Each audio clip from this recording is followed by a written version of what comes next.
Hoje eu vou dar uma continuidade na mensagem da semana passada. Semana passada nós iniciamos a falar sobre recebendo o amor de Deus. Eu falei o texto de Romanos, né? Falamos sobre vida plena, que é viver o favor de Deus, caminhar em obediência. E hoje nós vamos continuar essa mensagem, na parte 2 dela, nós vamos agora, desse favor, nós vamos falar da graça de Deus, certo? Efésios, capítulo 2. A carta de Paulo aos Efésios é uma carta assim, que nos fortalece muito e nos traz muito discernimento para a funcionalidade da igreja e sobre o que nós caminhamos. Então, Efésios, capítulo 2, a partir do versículo 8. Pois é pela graça que vocês são salvos mediante a fé em Cristo, e isso não vem de vós, é dom de Deus. Ou outras versões como essa aqui, dádiva de Deus. A salvação não é uma recompensa pelo bem que fizemos, portanto, nenhum de nós tem mérito nisso. Foi o próprio Deus quem fez de nós o que somos e que nos deu uma vida nova na parte de Jesus Cristo, para que realizássemos as boas obras que Ele planejou, ou seja, que Ele já preparou para nós há muito tempo atrás. Nunca se esqueçam de que antigamente vocês eram gentios e de que eram chamados de incircuncisos pelos que se chamam circuncisão, feita no corpo por mãos humanas. Lembre-se que naqueles dias vocês estavam vivendo completamente afastados de Cristo, eram inimigos da comunidade de Israel e não tinham parte nas alianças que eram baseadas nas promessas de Deus. Vocês estavam sem Deus, sem esperança no mundo. Agora, porém, vocês pertencem a Cristo Jesus. E ainda que antigamente estivessem longe de Deus, agora foram trazidos para muito perto dele por causa daquilo que Jesus Cristo fez por vocês com o seu sangue. Porque o próprio Cristo é a nossa paz. Ele fez a paz entre nós, os judeus, e vocês, os gentios, fazendo de todos nós uma só família, derrubando a muralha de desprezo. Algumas versões dizem a barreira de inimizade que nos separava. Ele acabou em seu corpo com a lei, juntamente com seus mandamentos, na forma de ordenanças. Ele tomou os dois grupos que se opunham, gentios e judeus, e os fez parte dele mesmo e formou um só povo. E finalmente houve paz. Como membros do mesmo corpo, desapareceu o rancor que tínhamos um contra o outro, pois ambos fomos reconciliados com Deus. E assim, finalmente, a inimizade se acabou na cruz. E ele trouxe este evangelho da paz a vocês que estavam longe dele e a nós que estávamos perto. Amém? Aplica sobre nós a tua palavra, nos dá espírito de sabedoria e de revelação, Senhor, para compreender as tuas escrituras e compreender o desejo do Senhor sobre nós, no nome de Jesus. Amém. Então, passamos a vida inteira numa busca pela própria força em agradar a Deus, quando na verdade deveríamos caminhar pelo caminho que Jesus preparou para que nisso pudéssemos agradar a Deus. Nós só conseguimos agradar a Deus pelo próprio caminho que Jesus já preparou. Mas nós caminhamos pela nossa própria força, buscando agradar a Deus. E parece um paradoxo que vivemos, e na verdade o é, porque nós queremos agradar a Deus, mas a forma como nós queremos agradar a Deus é como se nós disséssemos o que Deus quer e não conhecemos, na verdade, qual é o desejo de Deus. Quando nós não buscamos saber qual é o desejo de Deus, acreditamos que qualquer coisa vale para agradar a Deus.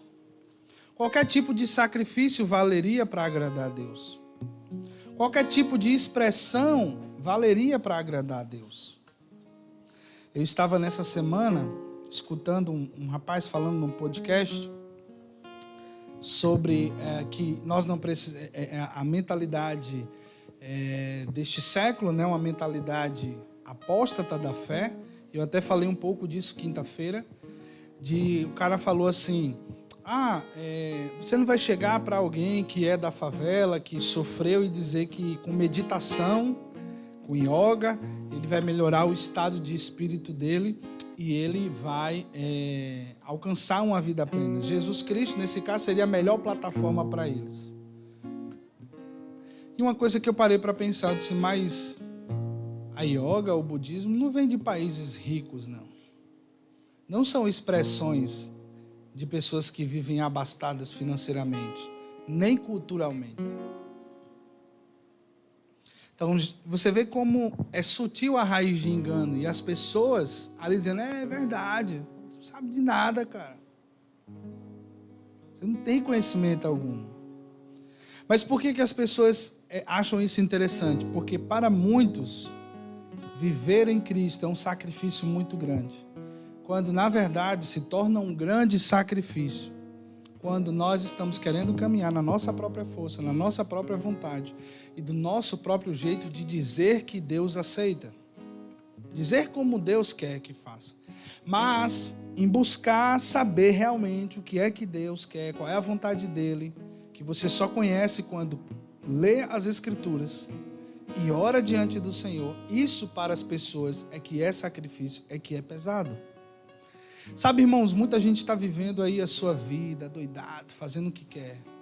E quando você chama essa pessoa, vamos para o culto, vamos para a presença do Senhor, ore. É como se você estivesse dizendo a essa pessoa assim, é como se você já estivesse dizendo a ela, o que você está fazendo é errado. Então tem pessoas que, se você diz assim, vamos para a presença de Deus, eles sabem que na presença, o Espírito Santo vai convencê-los de que eles estão errados. Então, se ela for para a presença de Deus, ela sabe que será convencida pelo Espírito Santo.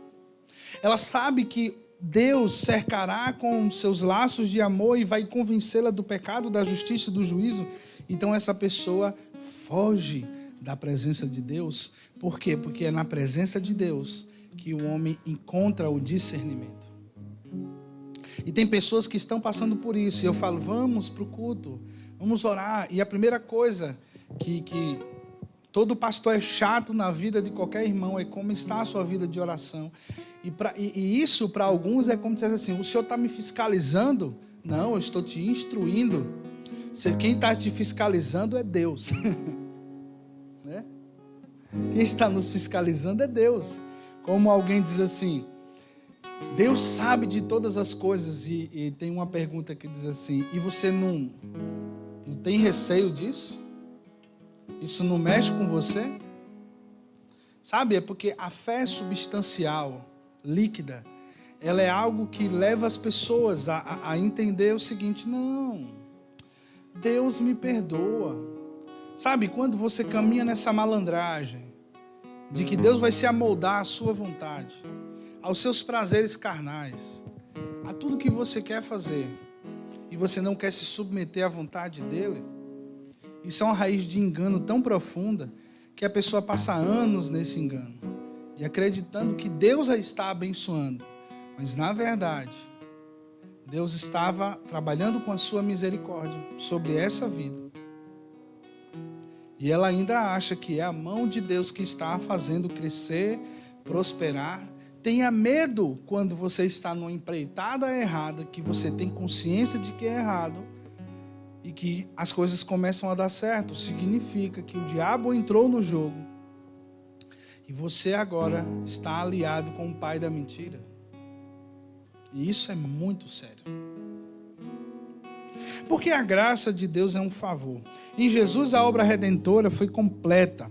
Algo que era impossível à lei e aos homens, que eles fossem salvos por si próprios. A queda levou o homem a viver na luta entre a carne e o espírito, obedecer ou desobedecer. A carne pode ter uma força muito grande se ela for alimentada, mas por meio do Espírito Santo, aquele que foi dado por Jesus na sua ascensão, por ele venceremos todas as dificuldades. Um grande problema é que nós não queremos ir na força do Espírito Santo. Nós queremos ir na força da nossa carne. Quando vamos trabalhar em qualquer coisa na força da nossa carne, na força da nossa própria vontade, a gente tende, na verdade, a ser um pouco autossuficiente. E a autossuficiência mora um perigo muito grande. O perigo que mora na autossuficiência é de que possa ser que você ache que você pode tudo. E qual é a mensagem deste mundo? Sim, eu posso. Não dizendo sim, por Deus eu posso.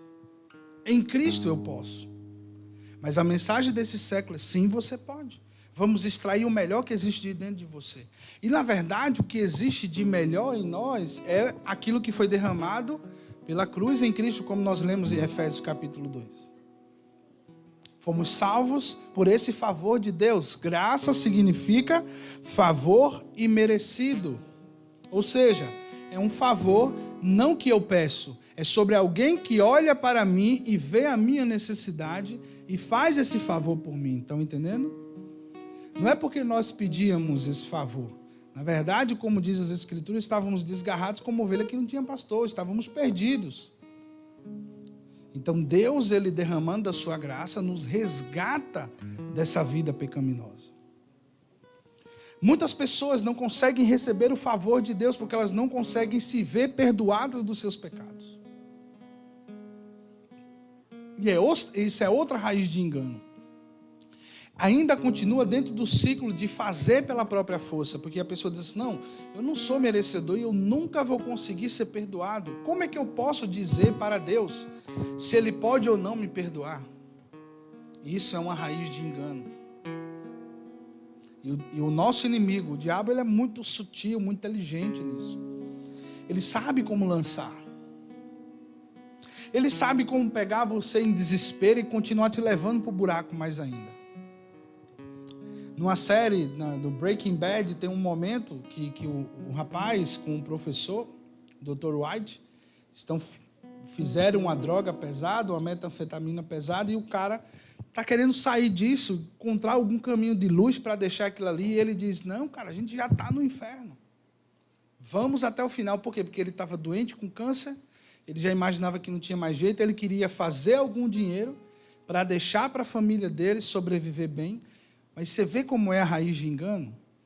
O cara não ia deixar legado nenhum, era um grande professor, um cara reconhecido, não ganhava muito dinheiro, mas ele não ia deixar legado. As pessoas acham que deixar dinheiro para os seus filhos, elas vão deixar muitas coisas boas.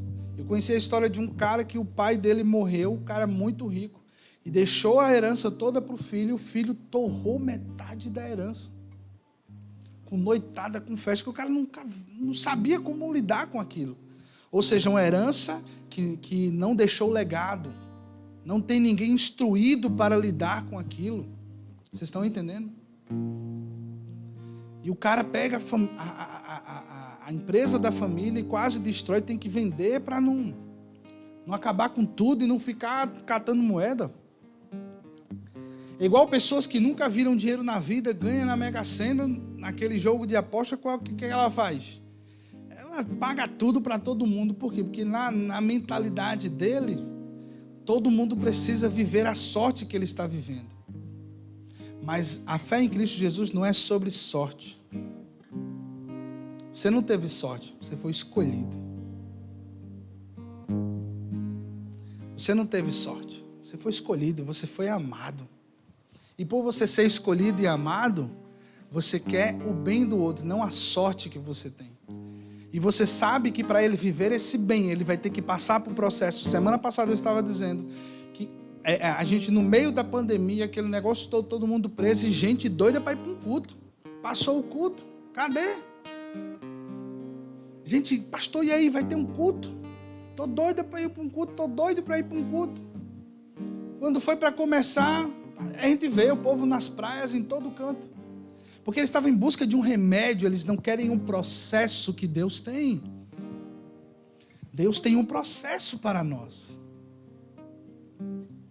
Sabe? E a viver esse favor de Deus é algo muito poderoso. Só que as pessoas preferem muitas vezes viver sob a influência da carne.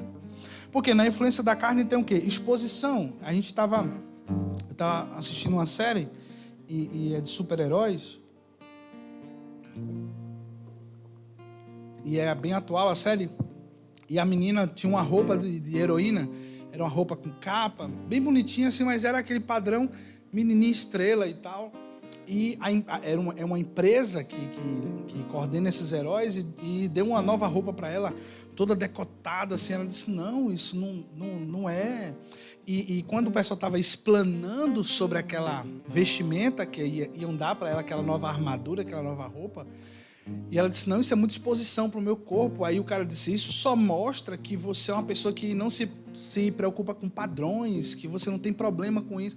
Tá entendendo? Forçando a pessoa a dizer assim, eu quero isso. E o que nós vemos hoje é uma coisa desenfreada de exposição sensual. E todo mundo pensando assim, não, deixa ela ser livre, essa expressão. Eu vi uma pessoa que postou uma foto bem sensual de biquíni e tal, dizendo assim, eu engordei na pandemia, mas eu me amo, não sei o quê. Quem se ama, quem se gosta, não precisa tirar uma foto e dizer para as pessoas que se gosta e que se ama. Você está entendendo? A mentalidade está tão contaminada em ter que dar um feedback à sociedade, que eles dizem que não estão vivendo algo para a sociedade, mas na verdade eles estão, sim, só vivendo, dando feedback à sociedade. Só dando feedback às pessoas, o que as pessoas podem pensar. Então agora, se eu não usar aquele short que eu acho terrível que os homens usam, com cereja, com melancia, né, com pica-pau, com Mickey, né? Aquilo, né, é bem estranho. Mas se você não andar assim, não, você não é da turma, você está diferente. Não, eu até hoje não uso sunga porque eu tenho simancol. Entendeu? Desde a minha adolescência, não vou usar. A gente poupa as pessoas, isso mesmo, Rafael. Eu não uso bermuda e desde a minha adolescência e mantenho esse padrão, entendeu? De gordura tá melhorando, mas tava. Mas há muita exposição, muita aparência, e no meio de tudo isso há muito engano. Muito engano. E nós tivemos que aprender a conviver com as pessoas assim, totalmente sensuais, e você olhar e dizer assim, tá bom, se é isso que você quer viver, ok. Não queira que eu acredite que é isso que é normal, que é isso que é bom para você. Porque cada vez mais essas pessoas vão se afundando num poço bem profundo de mudanças estéticas. A pessoa começa a fazer isso, aquilo, aí agora, preciso meu nariz, preciso não sei o que, começa a investir. Nós temos um resultado da Andressa Urach, que agora é cristã, que ela quase morreu por causa do hidrogel aplicado para um negócio desse aí, de delinear o corpo e tal, bota na bunda para ficar grande, aquela coisa toda. E essa moça quase morreu, e hoje ela é uma cristã, salva em Cristo Jesus, deixou aquela vida pregressa que ela tinha, né, a vida de prostituição. Ela fez um livro mostrando isso, e saiu desse meio, e é uma mulher bonita, continua sendo linda, mas não é aquela mulher que a gente via quando era paniquete, quando vivia nas prostituições, convivia muitas coisas dessas, que era só um objeto, para as pessoas olharem, desejarem e ser lucrativo para ela e para os empresários. Então, essas pessoas, essa menina fugiu disso, e hoje ela não caminha mais nesse engano. Agora eu te pergunto, pessoas que estão se afundando cada vez mais, será que um dia elas vão ter coragem de dizer assim, vou deixar tudo para trás para viver o Evangelho, sem garantia nenhuma dessa terra, mas uma única garantia, de que Deus será com você todos os dias da sua vida. Um grande problema é que quando nós vivemos dentro do consumismo, do pensamento consumista, é muito difícil tomar uma atitude de largar tudo, porque a nossa mente contabiliza essas coisas. Igual o jovem rico em Mateus 19. Ele, meu Deus, eu tenho muita propriedade, como é que eu vou vender, dar aos pobres e seguir esse cara? Entendeu? Então, o quanto nós estamos dispostos a largar as coisas para viver pela verdade do Evangelho. Então, outra coisa que tem na vida sobre a influência da carne são quebras de alianças. Muitas alianças estão sendo quebradas.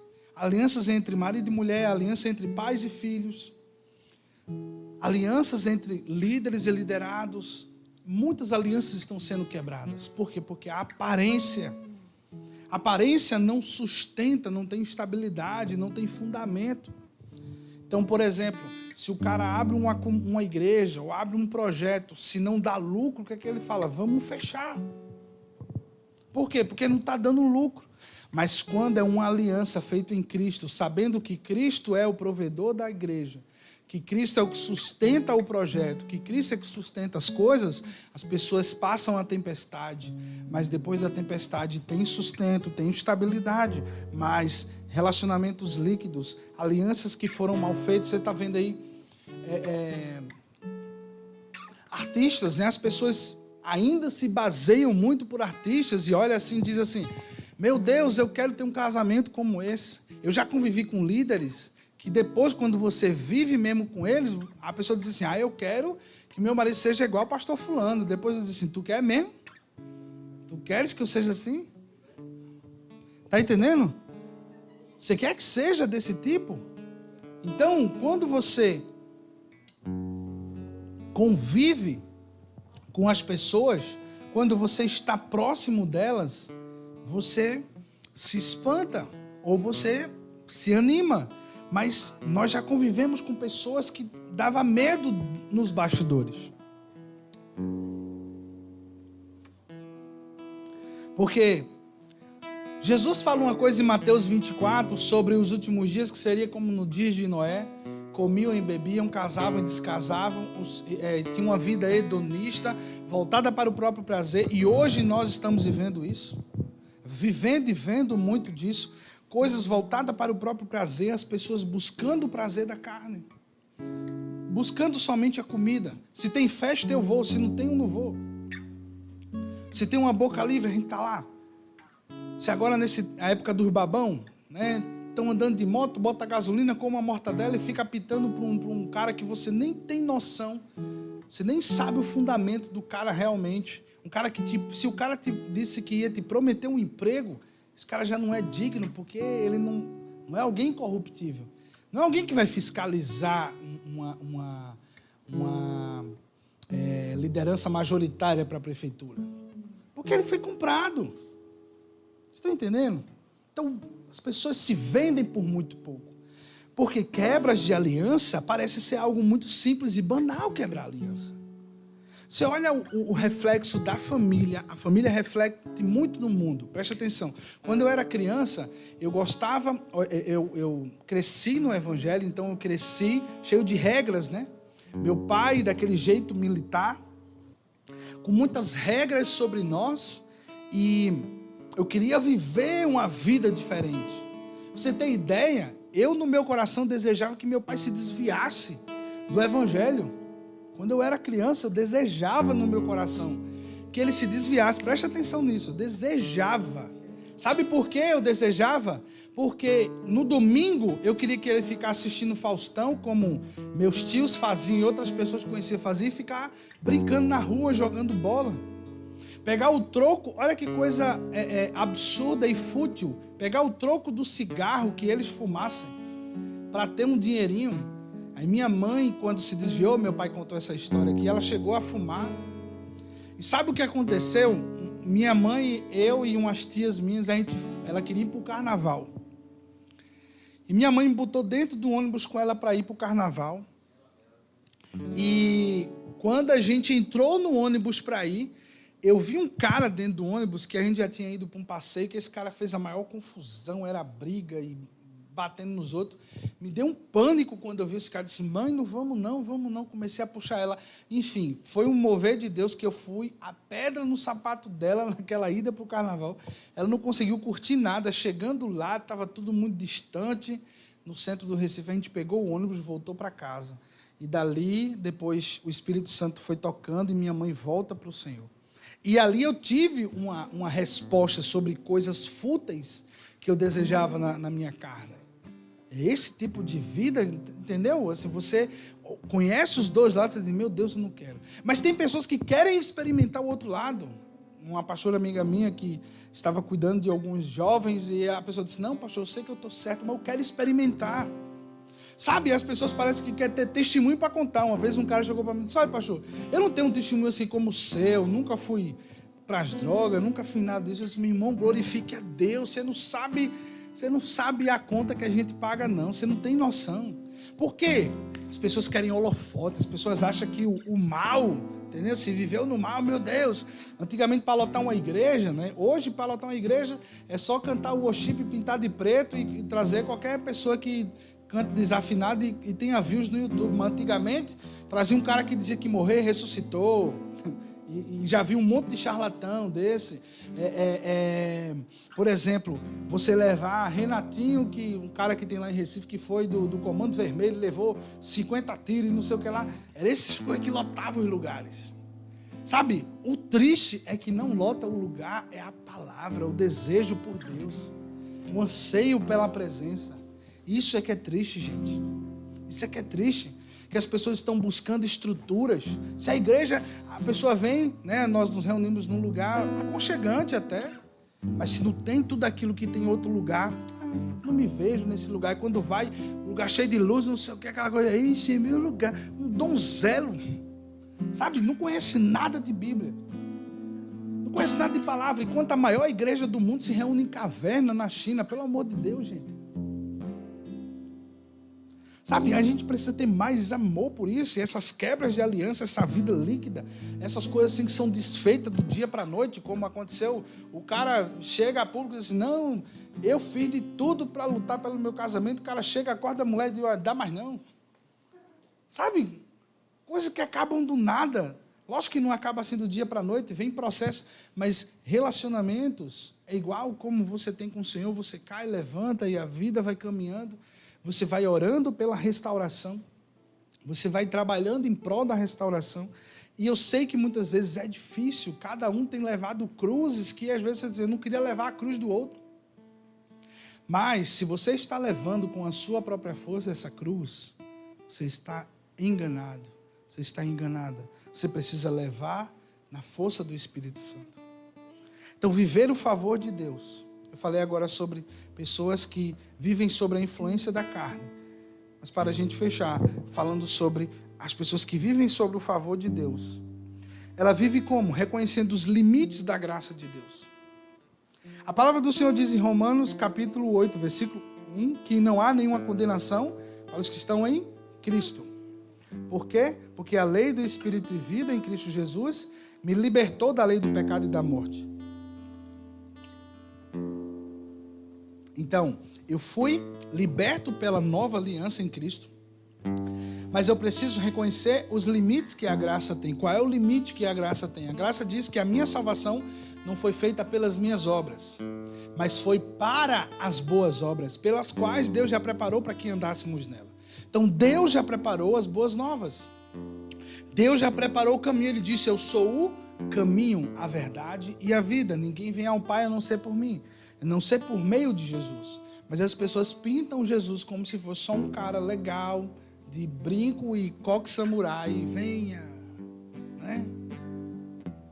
Entendeu?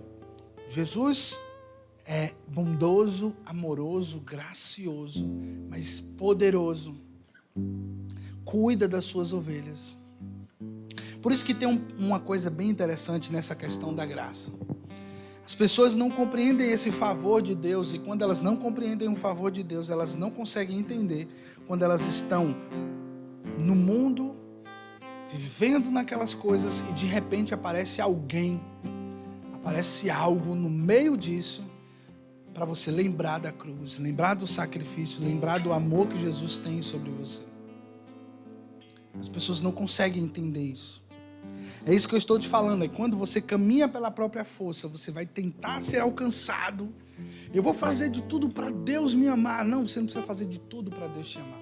Você precisa viver a boa nova do Evangelho. E como é que eu vou viver isso? viver o que a Escritura diz.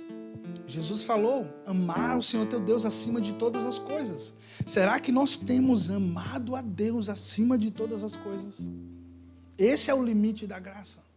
Ame a Deus acima de todas as coisas. Coloque esse mandamento em primeiro lugar. E coisas em sua vida vão começar a ser norteadas, mudadas, restauradas. Mas só que nós fugimos muito disso. Nós amamos a nós mesmos em primeiro lugar. Nós amamos muitas vezes o nosso próprio bolso em primeiro lugar. Nós amamos o nosso trabalho, amamos a carreira em primeiro lugar.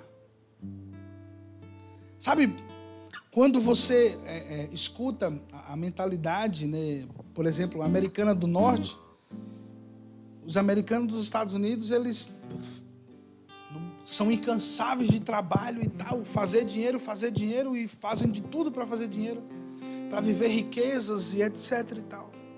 Mas será que este é o fundamento que Cristo tem para nós? Será que foi para isso que nós fomos salvos? Tem pessoas que vivem o oposto do Evangelho. Ele vive só para empreender uma obra. Mas não tem família, não tem cuidado, não tem cuidado com a sua casa. Eu já encontrei muita gente desnorteada do seu propósito original como pai, como mãe. Aonde a obra de Deus está em primeiro lugar e esta obra não está a sua família. Entendeu? Isso é uma raiz de engano muito grande. Sua família não está dentro da obra de Deus? Como assim? Como assim sua família não está dentro da obra de Deus? Não existe duas vidas. Não existe algo separado nisso. Sua família tem que estar na obra que você está empreendendo no Senhor. Então, reconhecer esses limites da graça é importante. As pessoas hoje querem fazer. Somos rodeados de muitas tentações, sim, mas nós precisamos vencê-las. E nós só venceremos as tentações pelo Espírito. Se não for pela fé em Cristo, se não for pelo Espírito Santo, você não vence. Vivendo a vida espiritual sem peso é outra questão. As pessoas não conseguem viver a vida no Espírito sem peso. É sacrificante orar, é sacrificante ler as Escrituras, é sacrificante jejuar. Aí caminha por outro lado, quando ela não consegue se encontrar, aí vai para o meio daqueles irmãos que, não, para você alcançar, você tem que sacrificar. Por quê? Porque essa pessoa está em busca de um resultado. Quem está em busca de um único resultado e não está em busca da vida plena em Cristo, que são vários resultados em sua vida, essa pessoa empreende a vida inteira em busca de um único resultado. Por exemplo, a pessoa ficou doente com alguma coisa rara, ela só empreende em favor daquilo. A vida dela gira em torno daquilo. É como se Cristo não fosse maior que a enfermidade. É como se Cristo não fosse maior que um problema no casamento. É como se Cristo não fosse maior que um problema no trabalho, na faculdade. Vocês estão entendendo? Ai, pastor, tem alguém me perseguindo no trabalho. Gente, quanto mais você dá ibope, quanto mais você empreende só para aquilo, parece que só aquilo é muito mais importante em sua vida. Mas quando nós estamos em Cristo, colocando o nosso coração na presença de Deus, vivendo uma vida espiritual sem peso, porque eu já vivi muitas coisas em Cristo com peso. Né? Encontrei uma pessoa hoje que era quase 11 horas da manhã. O cara estava com uma calça social, uma camisa polo, eu disse, já sei de onde é. Né? E eu fiquei olhando assim, eu disse, meu Deus, o que leva alguém a acreditar que isto é um padrão de santidade, sabe? É isso que eu estou te falando sobre limites da graça. Significa que ele vai andar de tanga agora na rua. Vocês estão entendendo? A vida é equilibrada em Cristo. Então, aquilo ali não significa que, poxa, esse é um homem santo. Essa mulher que se veste assim é uma mulher santa. Eu conheci tanta gente tão almofadinha e tão doente por dentro, que fazia de tudo para denegrir a imagem do outro, no meio do corpo de Cristo. Muitos joios que se achavam o grande trigo. Sabe, quando a palavra diz assim, aquele que deseja ser maior, ou seja, aquele que deseja fazer coisas maiores, servir mais do que os outros, porque ele vai aparecer mais, esse deve se tornar menor do que os outros, ou seja, deve trabalhar mais, mas em favor do outro. E quando a Bíblia diz a quem muito é dado, muito é cobrado, isso é algo interessante para analisarmos. Dentro da graça de Deus, isso é muito sério, porque pessoas almejam coisas.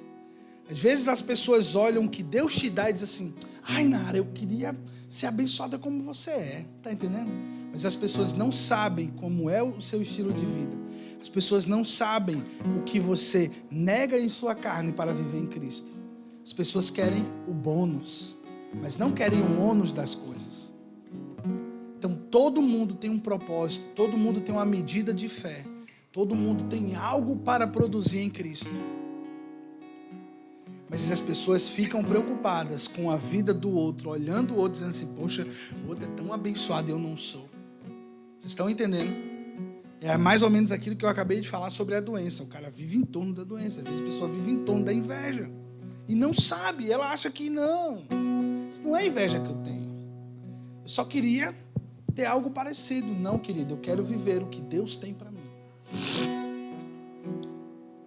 Quero viver o que Deus tem para mim. E se a demanda que Deus possa ter para mim seja aparentemente difícil de suportar, como outros irmãos olhariam e diriam, mas se Deus acredita que em mim eu posso suportar, eu preciso viver essa demanda, porque há um propósito em Deus nisso. Há um propósito de Deus nisso. E eu preciso passar por esse propósito. Então, tudo nosso tem que convergir em Cristo. Mesmo que no caminho tenha pedras e quedas, mesmo que você caia, mesmo que você tropece no caminho, você precisa continuar. A vida precisa convergir em Cristo. Precisa convergir. A graça não é uma carta de liberdade para o pecado, mas a liberdade da força do pecado. E somente em Cristo você consegue viver isso em plenitude, que é explicado em Romanos capítulo 8. Porque, como Paulo disse, pela graça ter sido abundante e agora nós vamos viver para o pecado, ele disse, de forma nenhuma. Porque aquele que morreu para o pecado não pode dar resposta para ele. Então, se você morreu para o pecado, agora se você sente, poxa, eu não morri para o pecado. Porque essa morte para o pecado não é uma morte mediante jejuns. O jejum aperfeiçoa o homem espiritual, a mulher espiritual. O jejum te aproxima, alimentando-se do que é espiritual e deixando aquilo que é perene. Mas o que fará você crescer, a mortificação da carne, vai ser uma vida de obediência a Deus. É os meus desejos carnais sendo derrubados mediante a fé em Cristo Jesus. Tem hora que nos dá desejos, sabe, desesperadores. Eu fico imaginando os irmãos que são solteiros há muito tempo. É uma barra. Mas tem casado também que sofre sobre isso. Entendeu? Então é uma questão de balança, não é que a realização, como um pastor, o nome dele é pastor Lucas, ele escreveu sobre, pegou um print de uma foto que estava um jatinho, Gustavo Lima, Andressa, 2 filhos loiros, lindo, família bonita, que só a cebola, a pessoa diz, o cara diz, pronto, essa era a família de desejo de muita gente, mas por dentro as pessoas não sabem o que está acontecendo. Então, aquilo que para alguém você diz assim, poxa, eu queria estar vivendo aquilo ali, você não sabe o que é. É aquilo que eu acabei de falar sobre o bônus da coisa, não o ônus da coisa. E um homem, não sei o que levou à separação, enfim, tem várias coisas. Mas semana passada eu estava falando isso aqui aos irmãos, a pastora não estava aqui. E quando eu sou cercado pela tentação, o que é que eu lembro? Eu lembro do quanto nós já passamos por situações. Do quanto nós já negamos coisas para viver o que nós estamos vivendo como casal, como família. Não é uma tentação, uma coisa que... E outra coisa, o diabo vai lançar diante de você situações que você diz assim, misericórdia, isso aqui eu nunca vou ter essa oportunidade. Você já deveria pensar assim, é mentira. Porque eu sei o meu padrão de beleza, né? Eu sei o meu potencial, isso aqui é mentira. Sabe? Mas o inimigo, ele é sutil. Sabe? E nós não temos noção de quanta coisa suja existe para nos derrubar. Mas nós vamos vencer em Cristo Jesus. Nós vamos viver essa plenitude convergindo tudo para Cristo. Não tente consertar as coisas na própria força e depois ir para Deus. Como se você fosse autossuficiente, fosse uma pessoa controlada. Nós temos muito isso hoje, sabe? Sem o fruto do Espírito, domínio próprio. Não, ser autossuficiente, controle-se, vem, sabe? Vamos arrancar de dentro isso. Vá para Deus todo quebrado, quebrada, e nele se refaça. Através do padrão original que é Jesus. Se você for para Deus, ser refeito nele, você sai outra pessoa.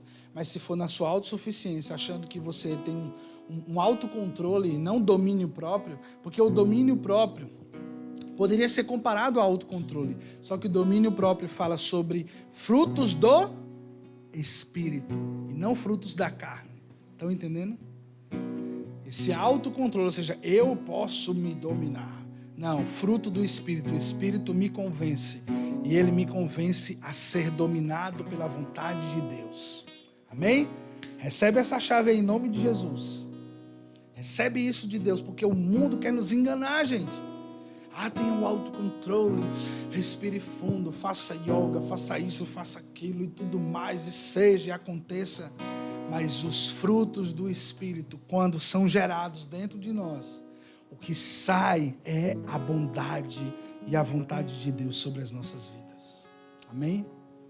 Vamos orar nesse momento para a gente encerrar.